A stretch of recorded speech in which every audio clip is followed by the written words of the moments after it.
to robots now. Elon Musk has said that just within a matter of years, robots are going to replace the best surgeons in the world. He tweeted just yesterday, robots will surpass good human surgeons within a few years and the best human surgeons within 5 years. Neuralink, that's his own company, had to use a robot for the brain-computer electrode insertion, that's a brain chip, as it was impossible for a human to achieve the required speed and precision. This is on the back of Medtronic's Hugo, they've called it, robotic-assisted surgery, which is now all the rage. They're spruiking their new robotics.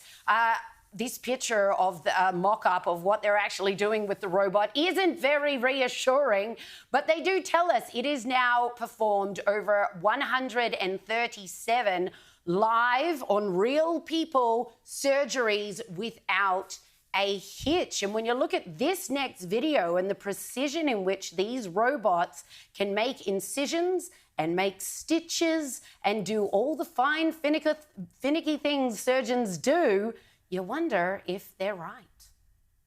This is Sony's surgical robot, which can perform microsurgery with great precision. To demonstrate its procedure, a small cut was made on a corn grain, which the robot stitched with great precision. This robot has been specially designed for performing super microsurgery, which allows surgeons to operate on extremely small vessels of less than 1 millimeter. For this, a specialist with experience and steady hands is usually required.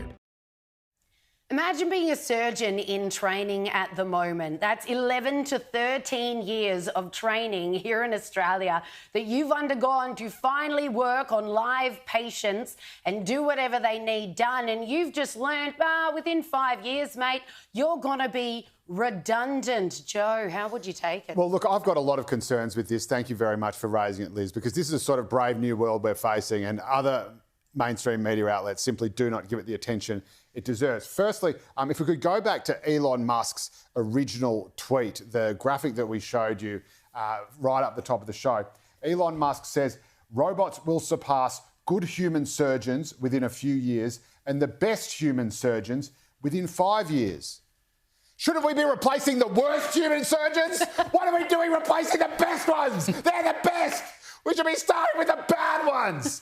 And you know what happens when you start replacing the good ones instead of the bad ones? You get to the next video that we saw, which was a robot that's so bad at surgery, it thinks that a human is a cob of corn.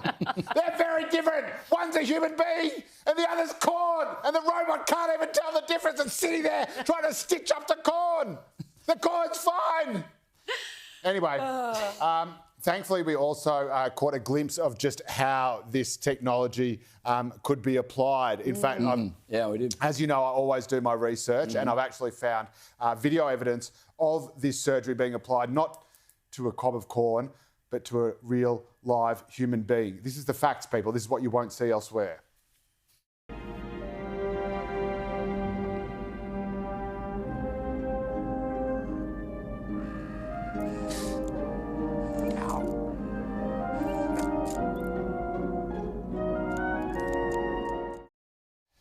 Now, notwithstanding the kind of creepy way that Luke checked out his sister as she was walking out the door, that, I think, is a much better application of robot surgery than cutting up corn. Is this really replacing surgeons, or is this just robot-assisted surgery? No, we have that already. We have that already. And the doctors using it love it because they can do incredible things in tandem with the technology that is available today. This is talking about the robots themselves being the surgeon. But you would still need a human being surgeon on hand if things go wrong. Surely robots couldn't anticipate every complication, as so often happens in an operating theatre. My concern would be less about surgeons being replaced, because I'm not sure that would ever happen, but robots operating don't have a sense of compassion, don't have the same judgment or ethics that a human being has. I'm not sure I want to be operated on by someone who is only cognizant of algorithms rather than,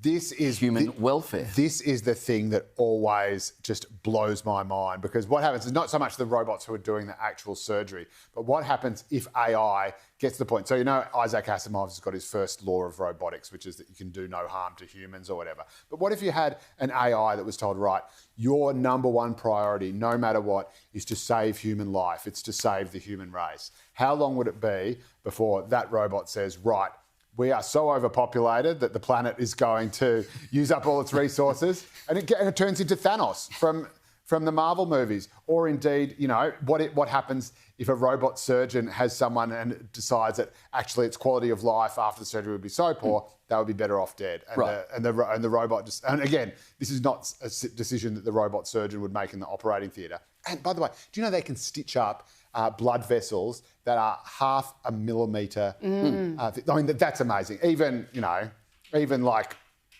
Charlie Teo can't do that. So that is bonkers amazing.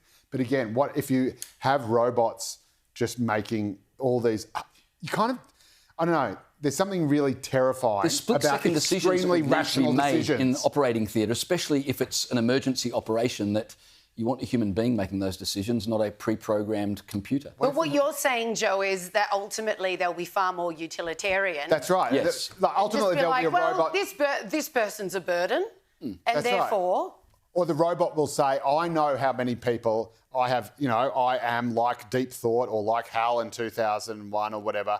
I know how many people are waiting for X number of surgeries, and if we expend this amount of time and resources on this person here, we could actually better divert those resources to save 10 lives over here instead of this one life here, and therefore it is a perfectly rational decision that we... This organ transplant should go to a better recipient.